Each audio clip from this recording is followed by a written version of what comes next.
Gloire à Jésus. Amen. J'ai beaucoup aimé ce témoignage à cause du pas de foi. Commencer à faire la formation sans même avoir les moyens suffisants. Et vous voyez, j'en profite pour dire, parce que dans le courrier, il y a des témoignages, et aussi j'ai reçu des courriers de certaines personnes qui se plaignaient par rapport à certaines formations qu'on a mises en place, par exemple la formation Eben. Amen, il y a quelqu'un qui m'a écrit, mais pasteur, c'est une formation qui est faite pour ceux qui n'ont pas de travail. Ça veut dire qu'ils n'ont pas de source de revenus. Et, donc Sylvain, c'est de toi, il se plaint. Et la formation est de 60 000 francs. Donc la personne m'écrit, mais pasteur, où je vais trouver l'argent? Si je pouvais avoir 60 000 francs comme ça, peut-être que je n'ai pas fait la formation, c'est-à-dire que j'ai déjà des sources de revenus. Ça paraît logique, mais ce n'est pas le langage de Dieu.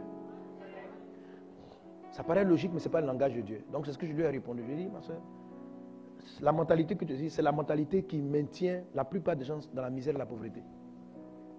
Ce que le frère a fait, il n'a pas regardé le montant de 3 millions. C'est illogique pour quelqu'un qui a 50 000 francs prêts d'entrer dans une école de ce genre. Mais il y a des pas, si tu ne les poses pas avec Dieu, tu ne vas pas voir le ciel s'ouvrir. Voilà. Ce n'est pas une affaire de logique. Et ces montants d'entrée, ça vise deux choses. Premièrement, d'abord, les prix sont bas par rapport à la qualité de la formation que vous allez recevoir. Mais on aurait pu faire payer, faire gratuit, ce qu'on a déjà fait. Mais j'ai compris que, dans le fond, si tu n'aides pas les gens à changer intrinsèquement la mentalité, quels que soient les montants que vous allez mettre à disposition, ça ne produira rien. La pauvreté et les difficultés financières ne sont pas d'abord dues à l'absence d'argent. C'est dû à certaines croyances ou certaines conceptions intérieures qui combattent ce que Dieu envoie dans notre vie. Et c'est ce qu'il faut transformer. C'est pourquoi j'ai permis qu'il y ait un tel prix. Mais j'ai dit à la personne, si quelqu'un veut être découragé à cause du montant, il faut qu'il aille à la première rencontre. C'était hier, non? Voilà. Bon, il y a encore d'autres rencontres. Il faut aller, on va te parler simplement. Amen. Et là-bas, on a des conseils qu'on te donne pour comment tu vas y arriver. Parce qu'on veut challenger ta foi. Alléluia. Si tu veux, tu vas le faire. Ce n'est pas trop pour le montant. C'est plus pour t'apprendre la foi qui crée la richesse, qui crée le miracle. Amen. La mentalité de pauvreté, la mentalité qui maintient pauvre, est une mentalité d'assistanat. La mentalité qui maintient riche et qui produit est une mentalité de donner même le peu qu'on a.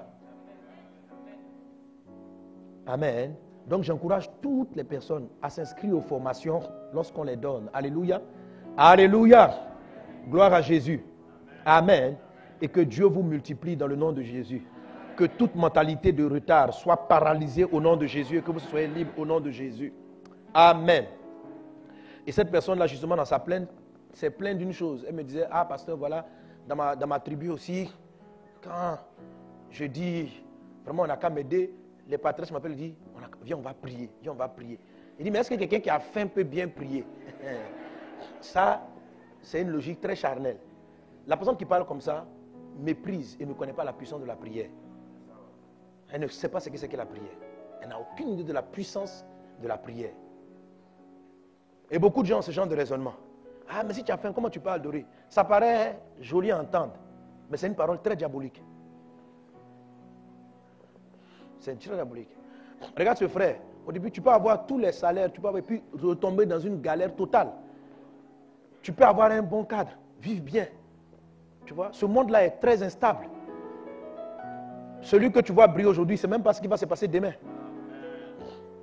Mais si tu n'as pas créé la mentalité qui produit constamment, comment tu peux t'en sortir? Comment tu peux dire qu'un travail est stable? Est-ce que tu sais de quoi demain sera fait? Il faut créer la communion avec Dieu par une vie et une communion avec le Seigneur très puissante. Et c'est de ces points-là que j'aimerais partager avec vous dans la prière. Dis avec moi la prière. La prière. Alléluia. Alléluia. Donc voilà déjà quelques semaines ou mois que nous sommes sur ce thème glorieux de la prière. Mais nous la prenons à la manière de Jésus, pas à la manière traditionnelle. Et je t'en prie, par les compassions de Christ, écoute ce message. Parce que la majorité d'entre nous ne savent pas prier. Les disciples ont reconnu humblement qu'eux-mêmes, ils ne savaient pas prier. En observant Jésus, ils lui ont dit, c'est vrai que nous sommes des religieux, nous avons grandi. Bon, ils n'ont pas dit ça littéralement, mais c'est ce que ça sous-entend. Parce que ce sont des juifs, ce sont des gens qui sont éduqués depuis leur temps d'enfance à la prière. En regardant Jésus prier, ils ont dit, Seigneur, apprends-nous à prier. Et Jésus n'a pas dit, mais vous savez déjà prier. Jésus n'a pas dit, la prière c'est simple. Dis à Dieu ce que tu veux. Jésus a donné des cours sur la prière. Et c'est ce cours-là que nous sommes en train de parcourir. Amen. Si vous n'appliquez pas cela, vous allez avoir très peu d'exaucement. Quand vous allez prier, une grande partie de vos demandes restera sans suite. Si vous appliquez les choses que nous sommes en train de dire, vous allez améliorer les suites favorables à vos requêtes et à vos prières. Ce dont je parle fonctionne. Dis à un voisin, ça marche. Ça marche. Amen. Parmi les témoignages des coups d'appel, il y a un qui a beaucoup insisté sur il y a un des témoignages qui est aussi très glorieux que j'ai dans ma boîte mail, où il a parlé de comment est-ce qu'il a prié au nom de Jésus et une situation aussi professionnelle s'est glorieusement décantée. Amen. Amen. Ça fonctionne, mes amis. Alléluia.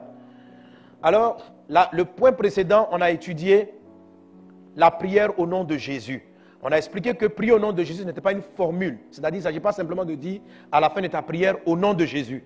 Mais c'est d'abord un état d'esprit. N'oubliez jamais le dénominateur commun à l'enseignement de Jésus. Tous ceux qui veulent prier doivent savoir qu'on prie Jésus, on adore le Christ, on adore Dieu en esprit et en vérité. Amen. Et quand on dit en esprit, on fait référence à tes pensées, à ton être intérieur. Le succès de la prière n'est pas dans les formulations extérieures, mais la réussite ou la puissance dans la prière se situe au niveau du combat et au niveau des dispositions que tu as dans ton être intérieur. Amen. La déclaration verbale et les mots qu'on prononce à la fin sont utiles aussi. Mais la grande partie de la victoire de la prière se passe à l'intérieur de nous. Que Dieu t'accorde une vie de prière victorieuse dans le nom de Jésus. Amen. On peut accroître l'efficacité d'une prière. Tous les points que j'ai abordés, si vous les développez, ou bien plus vous les développerez, plus vos prières seront efficaces. Plus vous allez révérer le nom de Jésus, plus vous allez mieux vous cacher dans le nom de Christ quand vous dites quand vous priez au nom de Jésus, selon les points qu'on a traités avec la quatrième clé. Plus le nom de Jésus sera puissant dans votre esprit quand vous priez, plus grands seront vos exaucements et plus rapides seront vos exaucements. Amen. Alléluia. Donc vous pouvez améliorer la prière, améliorer votre prière, améliorer vos exaucements en écoutant ce message et puis constamment le travaillant sur vous-même. Amen. Ce qu'on appelle des exercices spirituels qui vont vous rendre encore meilleur ou bien meilleure l'action et l'intervention de Dieu dans votre vie. Le cinquième point qu'on va aborder aujourd'hui, amen, que je vais introduire, je ne pourrai pas le terminer. Bon, je vais quand même traiter 2 points ou bien 1 point. Amen. Bon, j'ai changé ma formulation. Alléluia. Voilà. Pour prier efficacement, la 5e chose, je veux dire ceci, c'est aligne ton cœur ou tes pensées, amen, à tes expressions de prière. Ou bien aux expressions de prière. Les expressions de prière, c'est les mots que Jésus nous donne de dire. Dis, par exemple, quand tu pries, dis notre Père. Amen. Notre Père. Voilà. Jésus a donné une forme de, je dirais, entre guillemets, une forme de formule. Mais tu vas voir que ce n'est pas vraiment une formule. Amen. Ce que je vais t'expliquer, c'est ce que Jésus a dit là. Ce que Jésus a dit de dire, il faut l'aligner, il faut le mettre en accord avec ton cœur, avec tes pensées intérieures, et tu vas te rendre compte que ta prière devient encore plus puissante. Amen. Quand j'exprime comme ça, tu peux ne pas bien cerner, mais par la grâce de Dieu, tu vas comprendre. Dis, voisin, tu vas bien comprendre. Je vous invite à lire avec moi Matthieu chapitre 6, à partir du verset 7. Jésus dit, donc on est dans l'école de Jésus pour la prière. Jésus dit aux disciples, en priant, ne multipliez pas de vaines paroles, comme les païens qui s'imaginent qu'à force de paroles, ils seront exaucés. Ne leur ressemblez pas, car votre Père sait de quoi vous avez besoin avant que vous le lui demandiez. Amen, amen. Alléluia. Ça, c'est important. Jésus compare ici la prière des chrétiens à la prière des païens. Donc, les païens prient. Et ce n'est pas seulement les païens. Les religieux prient. Dans l'islam, on prie. Chez les évangéliques, il y a des prières. Les méthodistes, il y a des prières. Chez les catholiques, il y a des prières. Il y a des formes de prières. La prière de Jésus est différente des prières des évangéliques. Ce n'est pas une prière religieuse. C'est différent des prières des catholiques. C'est différent de la prière islamique, de la prière bouddhiste. Quelle que soit votre religion, ce que Jésus enseigne n'est pas une prière religieuse. Lorsque la Bible utilise l'expression païen, il faut savoir que les Juifs appelaient tous les non-Juifs païens. Voilà, ce n'est pas ceux qui ne croient pas en Dieu. Sinon, quelqu'un qui ne croit pas en Dieu ne prie pas. il dit, ne priez pas comme les païens. Un vrai païen, il ne prie pas. Donc si on parle des païens, ce n'est pas païen dans le sens de incroyants. Ce sont des croyants, mais qui ne sont pas juifs. Donc il est en train de dire, ne priez pas comme les autres croyants. Quand il dit païen, il ne faut pas voir ceux qui ne sont pas chrétiens. Voilà, païen étant un mot qu'on donnait à tous ceux qui n'étaient pas de la race ou de la nationalité hébraïque juive. Amen. Donc ne priez pas comme les autres. Ne priez pas comme cela. Et Jésus même en continuant va dire qu'il ne faut pas prier aussi comme les pharisiens. Quelqu'un dit Amen. En prière, ne multipliez pas de vaines paroles. C'est-à-dire, ce n'est pas la peine de dire des paroles qui sont vides. Comme les païens qui s'imaginent qu'à force de paroles, ils seront exaucés. Ne leur ressemblez pas, car votre Père sait de quoi vous avez besoin avant que vous ne le lui demandiez. Écoute, si tu veux réussir ta prière, il faut savoir que la prière chez les enfants de Dieu ne consiste pas à informer Dieu de tes besoins. Le texte dit, Dieu sait d'avance ce dont tu as besoin. Ça veut dire que la prière n'est pas un mode d'information. Chez les païens ou chez les religieux, la prière est une information. Ou la prière est un rite genre magique. On te dit par exemple, fais 4 fois, dis 4 fois, Jésus au ralenti. Jésus. Jésus.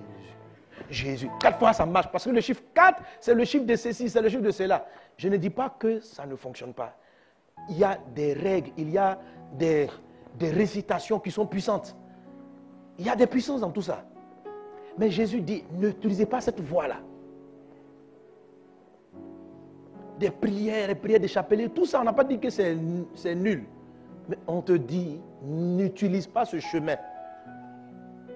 N'amène pas ta religion dans le message de Christ. Jésus n'a pas enseigné évangélique, il n'a pas enseigné, il n'a pas prêché une église quelconque, ni bas honneur. Il prêche sa personne, sa vie. Et soit connecté avec son message. Ne laisse pas la religion être un obstacle à la révélation de la parole de Dieu. Alléluia. Tu viens à bas honneur, ne laisse même pas bas honneur être un obstacle à la révélation de la Bible. La Bible est la Bible. Elle surpasse, elle transcende toute église, tout ça. Jésus a un message. Il faut le prendre. Alléluia. Quelqu'un est avec moi? Donne un bon amen à Jésus. Donne un bon amen à Jésus. Alléluia. Donc ne multiplie pas de vaines paroles. Ce n'est pas, il ne s'agit pas de dire Dieu. Est-ce que tu sais? Tu sais que je prends de l'âge. Et qu'à mon âge, on se marie, hein? On est marié. Tu sais que je vais avoir 40 ans? Dieu dit, il sait déjà. Alors, si Dieu sait déjà, à quoi sert la prière? S'il sait ce dont on a besoin, il n'a qu'à nous les donner en même temps. Parce qu'il dit, faut pas croire que ta parole est en train de m'informer. Avant que tu n'ouvres la bouche, je savais avant toi ce dont tu avais besoin. Alors, Jésus a fini de dire cela. Pourquoi nous gardons les mêmes habitudes? Il sait que tu as besoin de la voiture, il sait que tu veux du travail, et il veut te donner. Donc, lorsqu'il te demande de prier, il parle d'autre chose. Et il faut comprendre son message. Alléluia. Alléluia. Gloire à Jésus. Il dit, Dieu sait déjà de quoi vous avez besoin. En fait, parce que Dieu sait, quand vous priez, Dieu vous envoie l'exaucement. Mais, vous allez voir, parce qu'après, il va commencer à dire maintenant la prière du Notre Père. Voilà encore des paroles, Notre Père qui est aux cieux. Vous allez voir, il ne s'agit pas ici de la récitation. Mais vous allez comprendre ce dont il parle. Pasteur Tena, viens. Donne-moi ta Bible. Voilà. Toi, tu demandes. Mais quand j'ai demandé, moi, j'ai envoyé ma main comme ça, avec ton miracle. Toi, tu dribbles ma main, tu vas là-bas.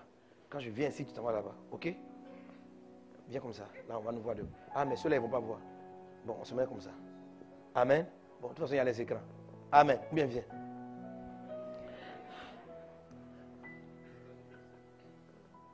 C'est ton anniversaire aujourd'hui. Ah, joyeux anniversaire. Ah, c'est ton anniversaire. Alléluia. Donc, demande une bonne chose. Parce qu'il y a l'onction ici.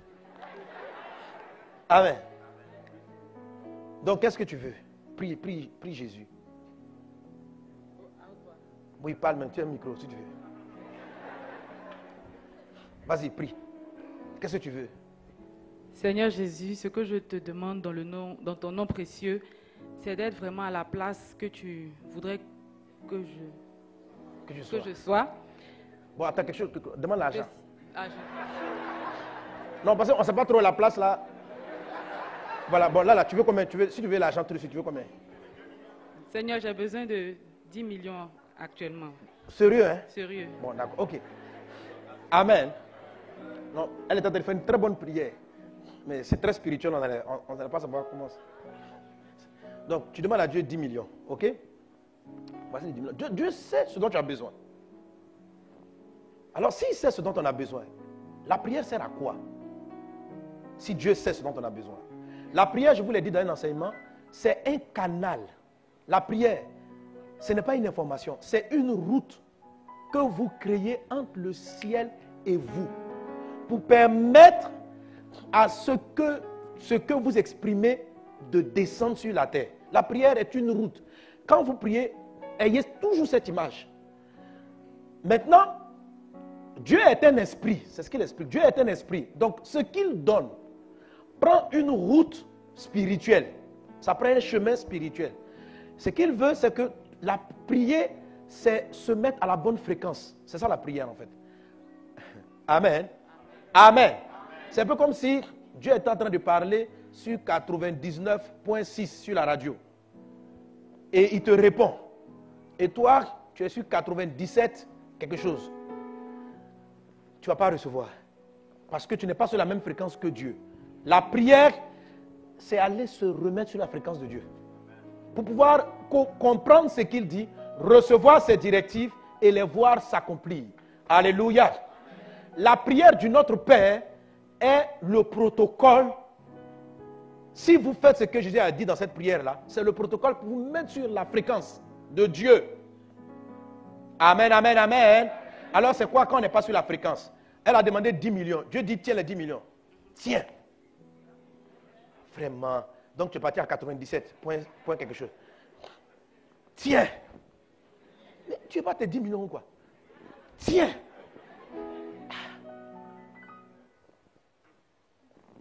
Tiens. Amen. Bon, peut-être qu'ils vont viser en haut maintenant. Tiens. Tu es parti en bas. Tiens. Dieu te cherche pour t'envoyer l'argent que tu cherches, mon ami. Dieu te cherche. Il chante des fréquences pour toi, même tout ça. Amen. Donc Dieu sait ce dont on a besoin. Mais nous devons nous connecter pour aller prendre ce qu'il envoie. Alléluia. Donc physiquement, c'est ce à quoi ça ressemble. Amen. Amen. Amen. Maintenant, viens au bon endroit. Alléluia. Tiens tes 10 millions. Amen. Et elle prend. Il y a le contact. Et les 10 millions quittent le ciel et vont arriver de manière concrète dans sa vie. Alléluia. Ça, quand on parle de la déclaration prophétique, la déclaration, quand vous déclarez, ou bien vous rendez grâce, les prières d'action de grâce, ce sont les prières qui permettent à un exaucement qui est dans le monde spirituel à passer dans la matière. Ou les réclamations prophétiques, c'est juste que les 15 millions arrivent d'abord en esprit avant de se matérialiser. La Bible dit qu'il faut que celui qui s'apporte Dieu comprenne que tout est fait dans le monde invisible avant de se produire dans le monde visible. Alléluia. Et toi, tu dois être en esprit. Dieu est esprit. Il faut que ceux qui l'adorent en esprit, en vérité. Donc, ils se connectent à l'esprit et qu'ils répercutent. Donc, quand tu parles, la Bible dit, si tu crois dans ton cœur et tu confesses de ta bouche, tu crois dans ton cœur, tu connais ta bouche, tu parviens au salut. Alléluia. Alléluia. Le Seigneur te bénit. Voilà. Que de manière pratique, la dimension spirituelle dans laquelle tu veux entrer, tu y entres et tes 10 millions arrivent au nom de Jésus. Amen. Quand ça vient, viens témoigner. Hein. Et quand un témoigne, ne venez pas lui demander l'argent. Alléluia. Gloire à Jésus. Le temps est déjà parti. Amen, amen. Amen. Alors Jésus dit, ne multipliez pas de vaines paroles, mais quand vous priez, sachez que votre Père sait de quoi vous avez besoin. Amen. Donc il ne s'agit pas, comme je l'ai dit tantôt, de l'informer. De quoi parle-t-il en fait? En Matthieu chapitre 15, verset 8, il dit, ce peuple m'honore des lèvres, mais son cœur est éloigné de moi. Alors c'est comment est-ce qu'on aligne la prière aux expressions de ce que je demande? Quand on prie, lorsqu'on fait une demande à Dieu, ce qu'il dit, c'est que, parlant des croyants, il dit, ces gens-là, ils disent des choses dans leur bouche, mais leur cœur est éloigné de moi. Dans la pratique, ça veut dire quoi? Quelqu'un prie et puis il dit à Dieu, tu es grand. Dieu, tu es bon. Tout à l'heure, on a chanté la bonté de Dieu. Oh Dieu, qui est bon comme toi? Mais le cœur peut dire, frère, Dieu aussi, il est dur. Hein? Voilà. À l'église, ta bouche peut dire, oh, Dieu est bon. Mais ce n'est pas ce que tu penses. Donc, tes lèvres l'honorent, mais ton cœur est éloigné. C'est comme ça, on manque la fréquence. Lorsque ce que tu dis n'est pas ce à quoi tu penses. Quelqu'un est-il avec moi? Amen. Maintenant, ce qu'on dit, c'est important. Alléluia. Pour changer soi-même son cœur et aligner son cœur à ce qu'on... La Bible dit, c'est de l'abondance du cœur que la bouche parle. Amen. Quand tu es aligné à la fréquence, ton langage même dans la ville est conforme à ce que tu as dit dans ta prière. Donc, le peuple disait des grandes choses de Jésus, mais le cœur n'y était pas. Certaines fois, on dit, Jésus fait des miracles, mais on n'y croit pas.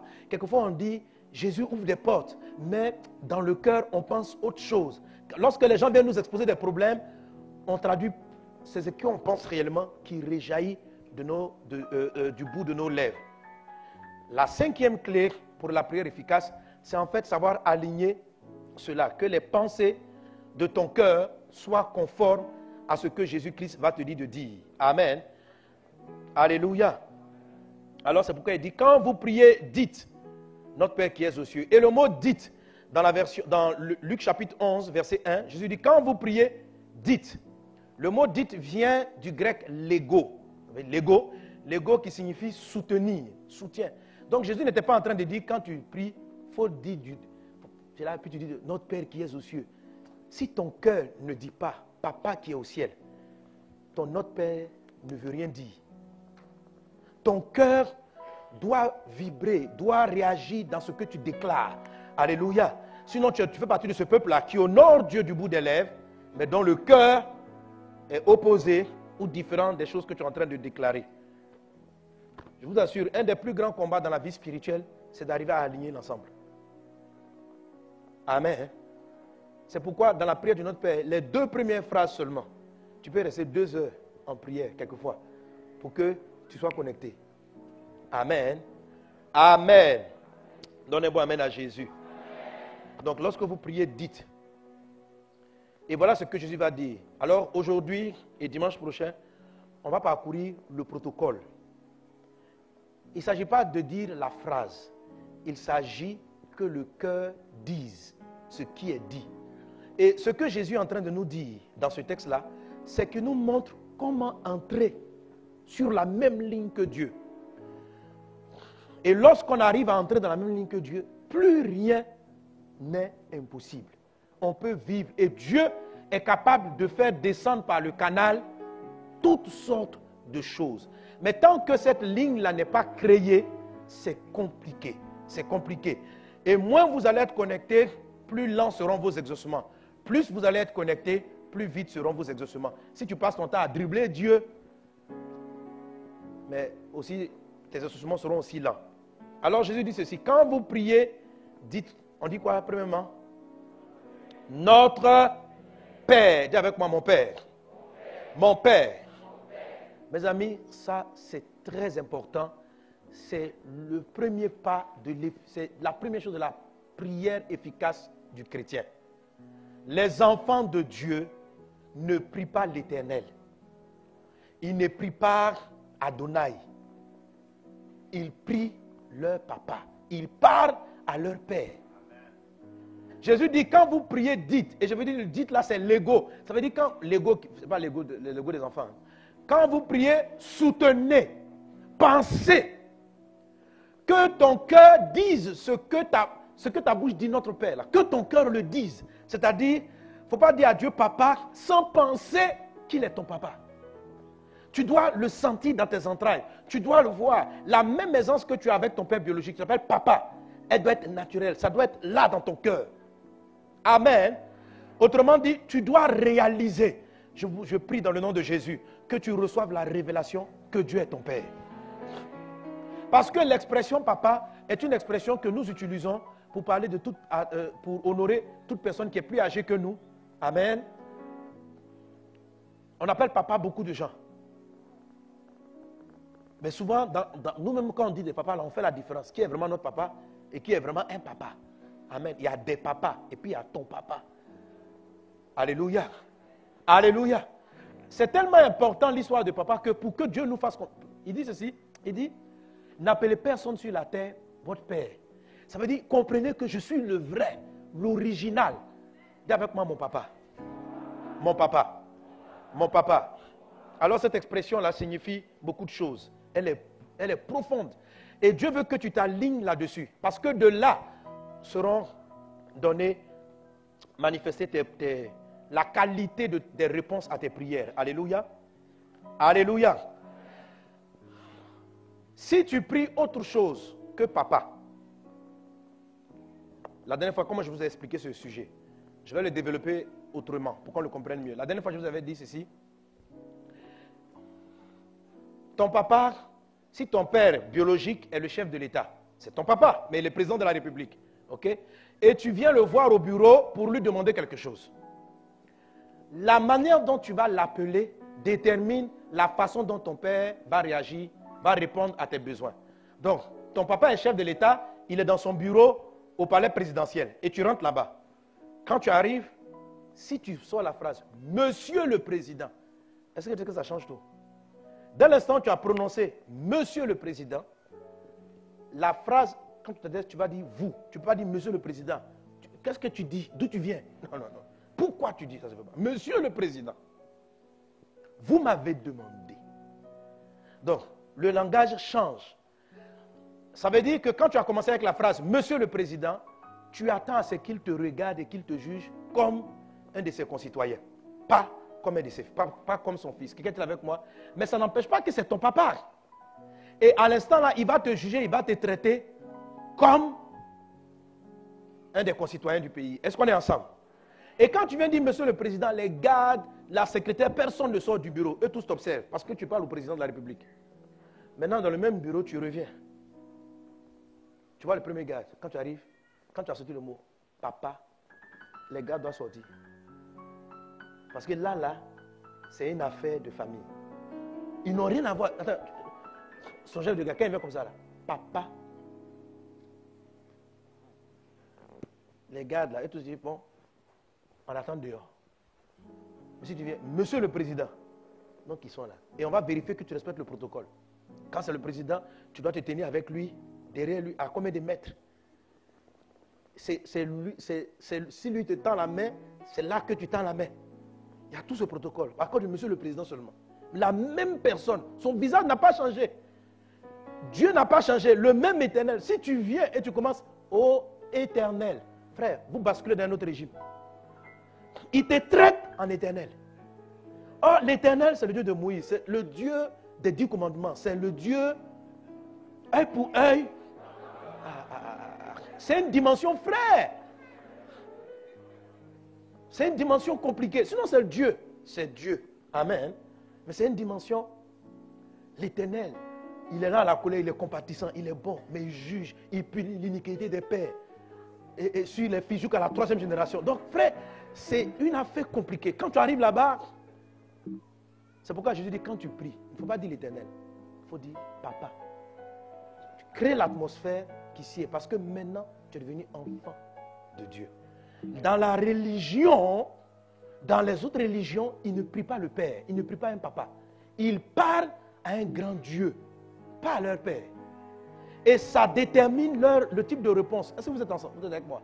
Mais tout ça, c'est une connexion dans l'esprit. Parce que quelqu'un peut dire du bout de ses lèvres, papa, mon papa, mais dans son cœur, il pense qu'il est avec l'Éternel.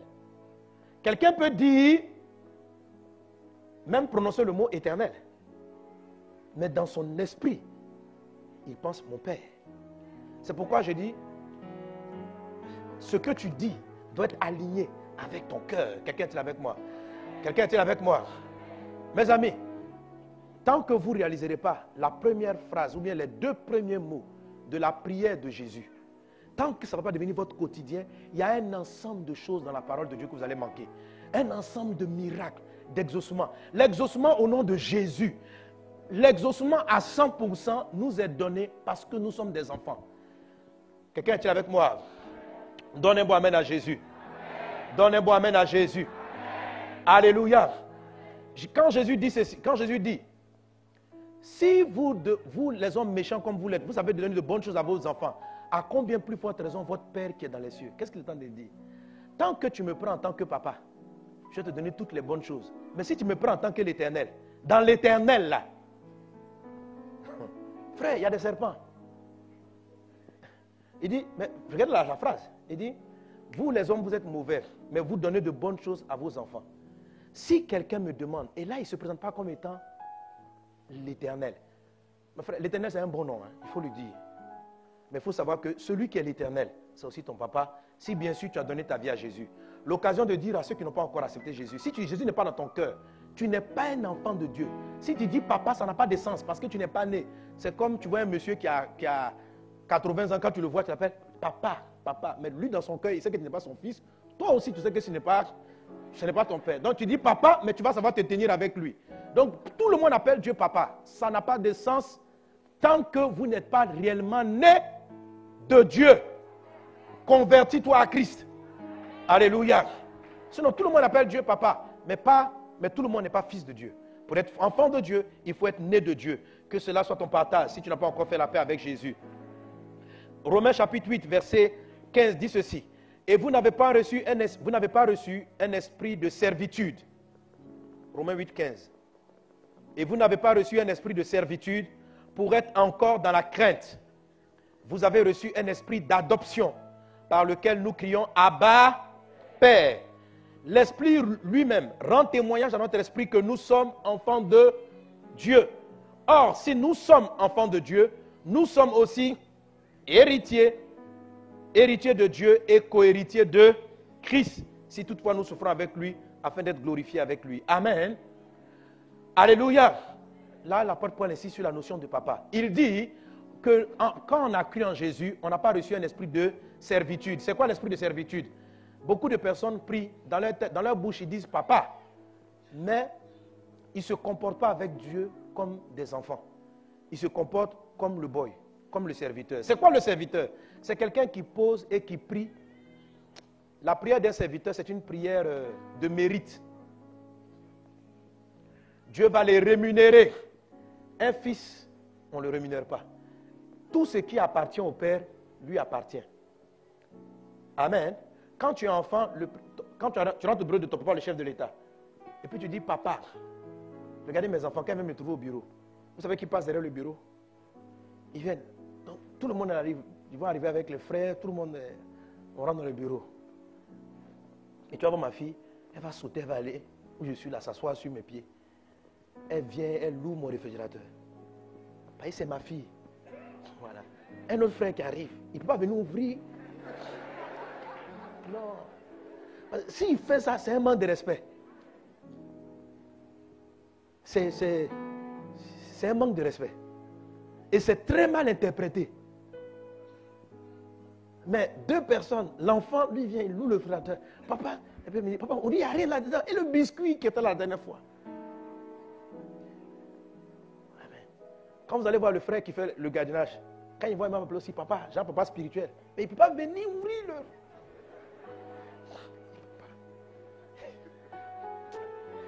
Est-ce qu'on est ensemble?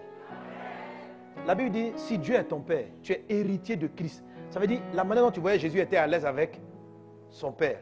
Tu dois être pareil. C'est ton papa. Que Dieu nous aide à réaliser ce que Christ nous a donné. À tous ceux qui l'ont reçu, il a donné le pouvoir de devenir enfant de Dieu. Enfant de Dieu. Toute la clé de l'exaucement des chrétiens qui les rend parfaits, c'est parce qu'on s'approche de Dieu dans la dimension de notre papa. Si j'arrive dans la dimension de serviteur, ce n'est pas que c'est faussé, ce n'est pas que je ne peux pas avoir des miracles, ce n'est pas que je n'aurai pas des exaucements, mais il y a des dimensions auxquelles je n'aurai pas droit. Sinon un serviteur ici peut demander, hé patron, vraiment, je suis coincé aujourd'hui là. Oui, qu'est-ce que tu veux? Donne-moi 100 000 francs. Le patron, s'il est bon, il peut lui donner. C'est aussi un exaucement de prière. Mais il a parlé à son patron. Toi, tu ne parles pas au patron. Tu parles à ton papa. Tu parles à ton papa. Et vous voyez, la Bible donne l'exemple, une belle illustration dans le livre de Luc chapitre 15 à partir du verset 1, où il est parlé des deux frères avec le fils prodigue. On connaît cette histoire? Généralement, on jette l'opprobre un peu sur le fils prodigue, qui est parti, qui a dilapidé les biens de son père et qui a vécu dans la débauche. Mais il y a un problème aussi au niveau du fils qui est resté à la maison. Le grand frère qui est resté à la maison, dans la bouche, il appelait son papa papa. Mais dans les actes, dans ses pensées, il considérait son père comme son patron. Et donc, le papa le considérait comme son fils. Mais comme le fils lui-même, dans son esprit, il est un serviteur, il agissait en conséquence. Quand le fils prodigue est revenu à la maison, papa était tellement content, il a fait tuer le veau gras. Tout le monde a mangé, sauf le grand frère qui était dehors. Lorsqu'il a entendu ça, il était fâché. Et il a attendu quand son père est venu, il dit, mais viens faire la fête avec nous. Il dit, mais pourquoi que papa, il appelle papa, mais il ne pense pas papa. Il dit, mais papa, ça fait des années que je suis avec toi. Je ne t'ai jamais désobéi en quoi que ce soit. Ton fils qui a pris ton argent, qui est parti le dilapider, il arrive, c'est pour lui que tu tues le veau gras. Mais moi qui suis dans la maison, même un poulet, tu n'as jamais tué un seul animal pour moi. Non, papa, c'est trop injuste. Papa, non, je ne suis pas content. Là, je ne suis pas. Vraiment, je te dis, je ne suis pas content. Le grand père était fâché. Plusieurs seraient venus lui redonner raison. Mais c'est parce que dans sa tête, il a un problème. Il appelle son papa papa, mais il se considère au même degré que les boys. Son père lui dit alors, il dit, mais toi tu es mon fils, tu n'es pas un serviteur, tout ce que j'ai est à toi. C'est ce qu'il a dit. Il dit, mais le veau gras là, moi, comment tu veux que je te donne ce que je t'ai déjà donné? je sais.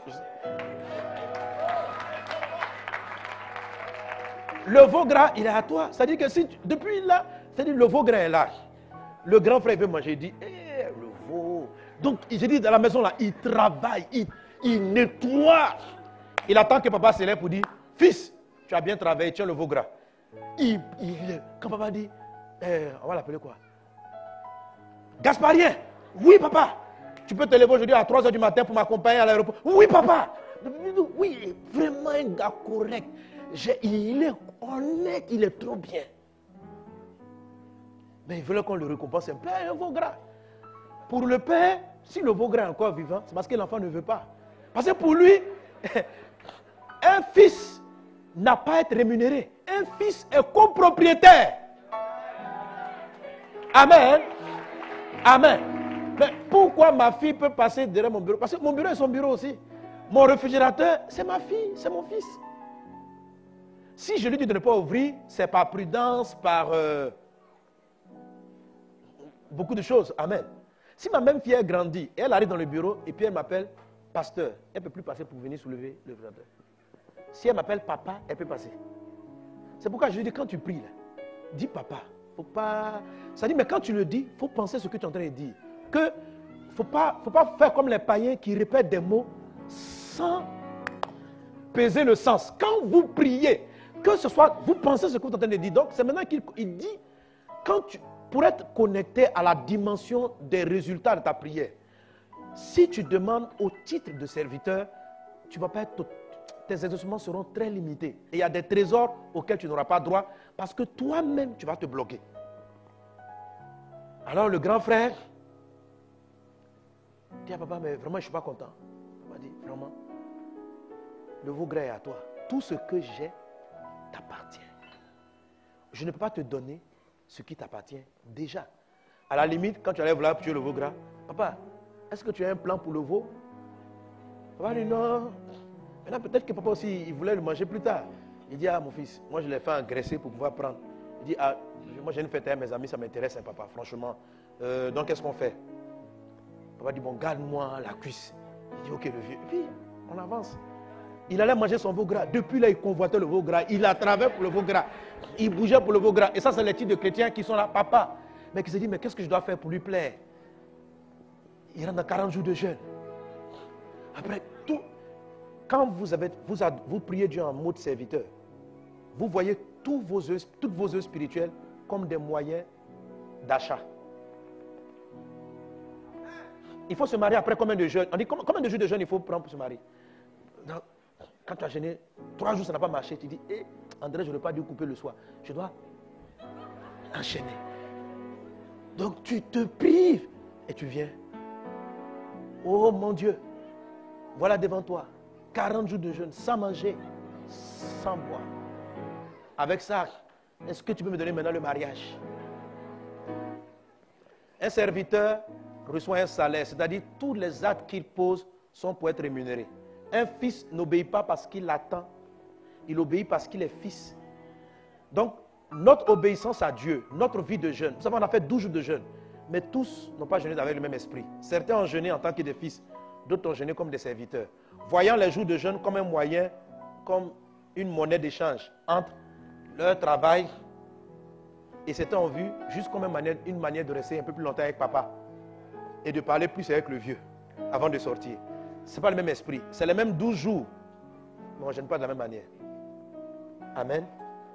Alléluia. Alléluia. Sois un fils pour ton père. Jésus a dit, Paul dit, vous n'avez pas reçu un esprit de servitude. Vous avez reçu un esprit par lequel vous criez, papa, mon père. Il dit, si Dieu est vraiment votre papa, vous êtes héritier de Dieu et co-héritier de Christ. Comportez-vous, pensez comme tel. Mes amis, on est tellement habitués à la religion que lorsqu'on prie, quelquefois c'est un combat qui est dur dans notre esprit. Se connecter à Dieu, c'est prendre le temps. Réalise que c'est ton papa et que tu parles à ton père. Amen. Et finir avec ça. Notre Père qui est au... J'en parlais dimanche prochain. Ça parle de la position de Dieu. C'est très important. Tout ça, c'est un travail que tu fais dans ton cœur quand tu pries. Dieu est au ciel. Au ciel, ça veut dire il est au-dessus de tout. Dieu n'est pas sur la terre. C'est ce que ça signifie. L'endroit où habite ton papa détermine un peu ce que tu attends de lui. Quand tu es à Abidjan et puis tu travailles, on dit, où est ton papa? On dit, il est au village. Ça signifie que c'est toi qui lui amènes l'argent. Mon papa qui est au village. Il y a des pays, si on te dit comme ça, tu dis, on dit, où est ton papa? Mon papa qui est aux Émirats Arabes Unis, on va te dire, il t'a envoyé l'argent. Est-ce que vous voyez? C'est le même papa, mais s'il est au village et s'il est dans un pays de... On dit où est ton père? Il est aux États-Unis. Et on dit, les gens vont te dire, il t'a envoyé quoi? On va te dire, tu lui as envoyé. Maintenant, si tu dis, mon papa au village, on va te dire, tu lui as envoyé. Ouais. Si tu dis, mon papa aux États-Unis, on va dire, il t'a envoyé. Si tu dis, mon papa au village, qui envoie qui à qui? On dit, qu'est-ce que tu as fait? Donc, où est ton père? Alléluia. Amen, amen, amen. Quand tu pries et que tu positionnes Dieu dans le ciel, ça veut dire qu'il n'est pas sur la terre. Ça signifie que tous les problèmes qu'il y a sur la terre, il est au-dessus.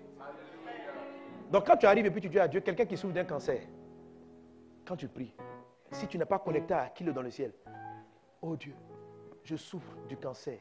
Ça veut dire que tu crois que Dieu est à la même limite que les médecins et que quand on dit cancer, Dieu aussi est effrayé. Cancer. Cancer, c'est sur la terre. Dieu, il est au ciel. Mon papa qui est au-dessus des cancers. Dans le petit dit, oh Dieu, papa, Abidjan est dur. Mais Dieu n'est pas à Abidjan. Ton papa n'est pas à Abidjan. Frère, oh Dieu, le pays est devenu difficile. Ton papa, il n'est pas dans le pays. Mais ici en Côte d'Ivoire, on ne trouve plus de travail. Ton papa n'est pas ici. Notre Père qui est aux cieux. Donc quand dans ton cœur, tu l'as mis là où il est, ça veut dire que tu vois que Dieu est au-dessus et puis il regarde les problèmes comme ça. Oui, il y a quoi ici?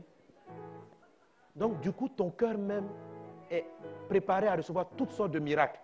Mais si dans ton esprit, tu as dit, Père, qui avait moi à Abidjan, il y a des choses que tu ne pourras pas lui demander parce qu'il est à Abidjan. Tu vois? Parce que en même temps que tu vois Dieu, tu vois en même temps qu'il est soumis lui aussi aux problèmes de la ville, c'est difficile. Donc quand tu veux demander à Dieu même 50 000 francs, tu as besoin de 50 000 francs, mais tu as peur de lui demander. Parce que c'est énorme qu'il te trouve 50 000 francs. Si tu sais où est sa position. Dis avec moi, mon papa qui est dans les cieux. Que Dieu vous bénisse abondamment.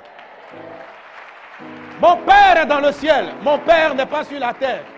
Mon Père n'est pas limité par les limitations terrestres. Mon Papa est dans le ciel. Aucune maladie terrestre ne le limite. Aucun problème qui est sur la terre ne le limite. Aucune situation n'est trop grande pour lui. Dieu, il le sait. Mais est-ce que toi, tu en es conscient? La prière du Notre Père, Dieu veut dire, adapte ta conscience à ce que je dis. Il n'a pas dit il faut répéter la prière. Notre Père qui est aux cieux, que ton nom soit sanctifié. Est-ce que tu sais ce que tu dis? Ne sois pas comme un païen qui croit que c'est à force de parole qu'on est exaucé. Ce n'est pas à force de parole. Que ton cœur dise ce que ta bouche est en train de prononcer. Que ton cœur dise, mon papa est vraiment dans le ciel et c'est mon papa à moi, mon papa chéri et il m'aime. Amen. Et puis il habite au ciel. Bon, voilà. Donc, vous qui êtes sur la terre, qu'est-ce que vous me voulez? Est-ce que tu sais, est-ce que tu connais mon papa? Il est au ciel. Alléluia. Mon papa est au ciel. Il n'est pas sur la terre. Les docteurs vont te dire, c'est un mal incurable. Dis-lui, est-ce que tu sais où est mon papa? Qui t'a dit qu'il y a des mots incurables là-bas? Mon papa est au ciel. Mon papa est au ciel. Quelqu'un se lève et dit, mon papa est au ciel, frère. Lève-toi et dis, mon papa est au ciel. Mon papa est au ciel.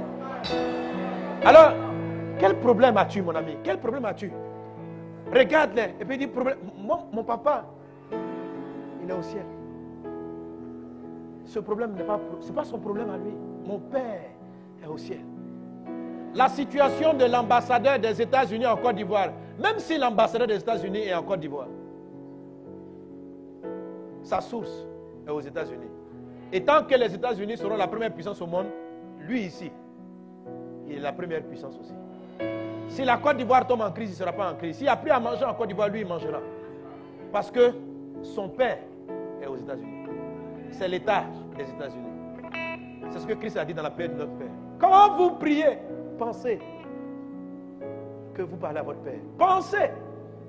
Et souvenez-vous que votre Père n'est pas soumis aux réalités terrestres. Il est assis dans le ciel. Alors tu commences à te connecter à lui, à être sur la même fréquence. Et le ciel n'a plus de limites. Et l'impossible devient possible. Et les richesses divines peuvent commencer à couler. Parce que tu t'es mis sur la bonne fréquence. Pas sur la fréquence d'un serviteur. Pas sur la fréquence des religieux. Mais sur la fréquence de la fille qui vient voir son père. Du fils qui vient voir son papa. Merci Seigneur pour ta grâce divine. Merci Seigneur pour ta parole. Porte du fruit dans nos vies. Au nom de Jésus. Merci mon Dieu. Amen.